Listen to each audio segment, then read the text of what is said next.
All India judicial report के अनुसार अगर हम देखें तो हमारे देश भारत में लगभग 3.5 करोड़ केसेस पेंडिंग हैं। उन 3.5 करोड़ केसेस में लगभग 35 लाख केसेस चेक बाउंसेस के हैं।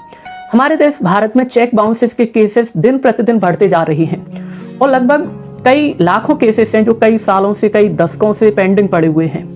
इन केसेस के निस्तारण के लिए हमें विभिन्न प्रकार के कॉन्क्रीटिव स्टेप्स उठाने की आवश्यकता है, चाहे इसमें रिटायर्ड जजेस की कमिटीज का गठन करना हो, चाहे चेक बाउंसेस से रिलेटेड केसों को हमें लोक अदालत या फास्ट ट्रैक कोर्ट्स के अंडर जल्द से जल्द हल करना हो। इसके लिए विभिन्न प्रकार के स्टेप्स उठाने की जरूरत है।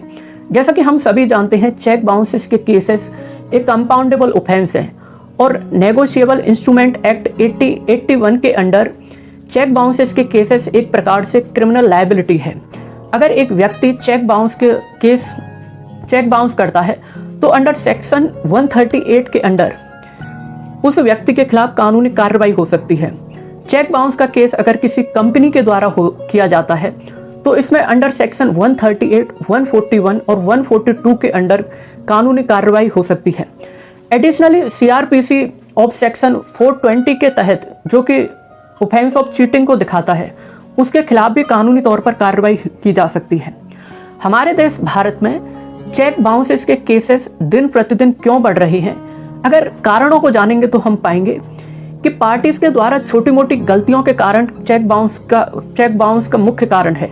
बहरहाल देखिए, जैसे कई केसेस में हम ये देखते हैं कि जब किसी पार्टी के द्वारा चेक इशू किया जाता है तो उसमें माइनर मिस्टेक्स हो जाती हैं। जैसे कई केसेस में हम देखते हैं कि ओवर राइटिंग हो जाती है या स्क्राइबिंग की जाती है लोगों के द्वारा, या difference in amount in words and number हो जाता है, या problem with date and check हो जाता है, या कई लोग होते हैं जो अकाउंट में इतने पैसे नहीं होते हैं, उससे अधिक का चेक इशू कर देते हैं, जिसकी वजह से बैंकों को मजबूरन उस चेक को एक प्रकार से बाउंस घोषित करना पड़ता है। और चेक बाउंस का कौन कौन से कारण हैं, इसके लिए हर एक बैंक अपने कस्टमर्स को एक मेमो या मेमोरेंडम इशू करती है। उसके आधार पर कस्टमर जान सकता है कि ऐसा कौन सा कारण रहा है चेक बाउंस का। बहरहाल चेक बाउंस एक क्रिमिनल लायबिलिटी है, एक कंपाउंडेबल ऑफेंस है। चेक बाउंसेस के अंडर लगभग किसी भी व्यक्ति को 2 साल तक की इम्प्रिजनमेंट हो सकती है और लगभग दुगना पैसा फाइन के रूप में वसूला जा सकता है।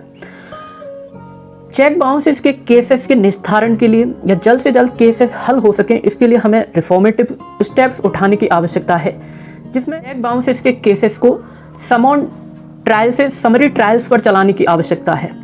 दूसरा जो कॉन्क्रीटिव स्टेप्स हमें चेक बाउंसेस के केसेस को हल करने के लिए लेने की आवश्यकता है, वो है हम चाहे हाई कोर्ट स्तर पर या डिस्ट्रिक्ट स्तर पर रिटायर्ड जजेस की कमिटीज बनाएं जो कि चेक बाउंस से रिलेटेड केसों की मॉनिटरिंग कर सकें।